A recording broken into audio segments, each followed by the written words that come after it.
गदर film पिछले दिनों release हुई।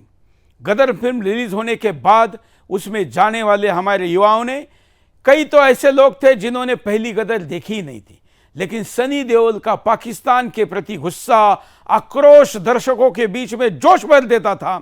और उस जोश का परिणाम था कि पूरे सभागार में और फिल्म थिएटर में एक जोश का माहौल तैयार हो जाता था। लेकिन कई गद्दार वहां पहुंचते थे यह देखने के लिए कि वो कौन लोग हैं जो पाकिस्तान जिंदाबाद का नारा लगने के बाद ज्यादा आनंद उत्सव मनाते हैं।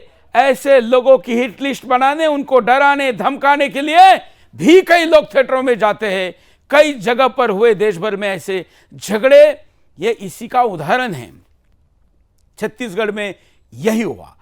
यहां पर गए एक युवक को केवल जब पंप उखड़कर, हैंडपंप उखड़कर जब पाकिस्तान मुर्दाबाद का नारा लगता है, उस समय उसने जोश में आकर जो प्रतिक्रिया वहां पर दी, बगल में बैठे जिहादियों ने उसको मार दिया।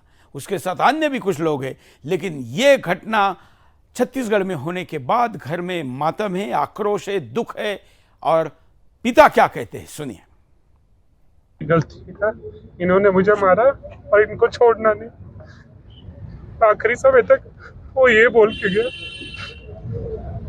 कि मेरे कुछ नहीं किया था, मेरे को बहुत मारा, इनको छोड़ना नहीं। सर जानवरों जैसे मारा सर, जैसे 100 गोली किसी के शरीर में छन्नी करेंगे सर, ऐसे ऐसे शरीर में चोट लगी सर, मुक्के से, लातों से, घुस्सों से सर, पूरा पसली तोड़ दी, हड्डी तोड़ दी। जानवर जैसे जब कोई कुत्ते को मारते हैं ना, वो कुत्ते वाला मेरे बेटे का हाल किया सर, कुत्ते वाला। आप देख लीजिए मेरे बेटे का कुत्ते का हाल किया उन्होंने, इतना मारा। इसके आप सोनोग्राफी देखेंगे ना, हर जगह से खून का रिसाव हुआ उसके शरीर में। हर बोलते छत्तीसगढ़िया सबसे बढ़िया, हम वो सबसे बढ़िया छत्तीसगढ़िया है। हम लोग लड़ाई झगड़े के पीछे नहीं जाते सर, हम ये प्यार समाज में प्यार से रहते हैं। पर मेरे बच्चे के साथ, मैं एक प्रधान, गुरुद्वारे के प्रधान के साथ इतना बड़ा अन्याय हुआ सर। मैं एक सेवा करने वाला आदमी, मेरे बच्चे के साथ बहुत बड़ा अन्याय। मेरे को एक इंसाफ मिलना चाहिए सर। मैं चाहता हूँ मेरे बच्चे को इंसाफ मिले। मेरी माँ की बरसी थी सोमवार को, मेरे बेटे ने उससे पहले बलिदान दे दिया मेरे कि मैं अपना बलिदान जो करूंगा गुरुद्वार में सेवा करके करूंगा। इनको, मेरे बच्चे को, मेरे उन छोटे छोटे बच्चे को, उनकी मम्मी को संभालिए, हम आपके साथ है। मेरा हाल बुरा कर दिया सर इन्होंने। देखिए टंडन जी, इस प्रकार की घटनाएं हो रही है, आपकी वर्दी, आपके ताकत, आपके कानून की ताकत को चुनौती मिल रही है। इस प्रकार का जो अपराध हो रहा है, त्वरित कार्रवाई नहीं करेंगे तो क्या होगा? आपकी ड्यूटी है क्या? जब कानून का डर नहीं रहेगा लोगों को, लोगों की रक्षा कैसे होगी?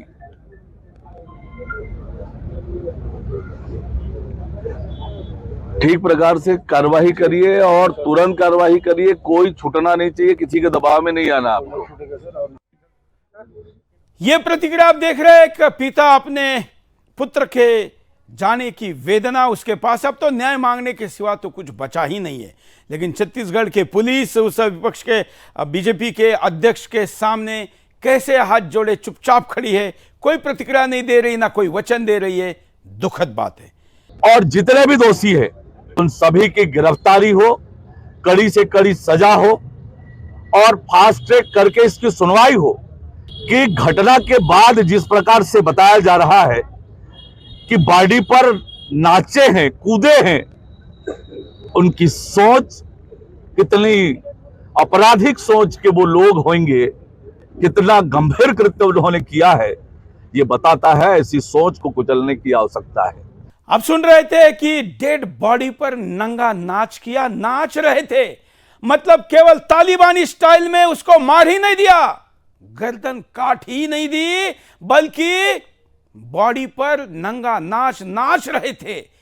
पिता जब बोल रहे थे कि उसके शरीर पर इतने घाव थे जिसको कुत्ते की मौत मारा कहा जाता है, उससे भी खतरनाक थे।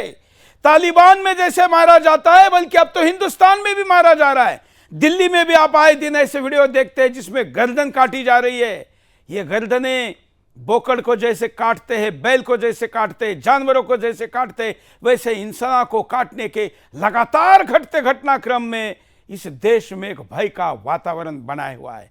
इसका मतलब अगर आप गदर फिल्म या ऐसी कोई फिल्म देखने गए और वहां पर उत्साह मना रहे तो पता नहीं आपके बगल में बैठा हुआ जिहादी आपके साथ ये कृत्य कर सकता है। तो सोचिए, ये सारी बातें आपको कितनी गंभीरता के साथ लेनी चाहिए।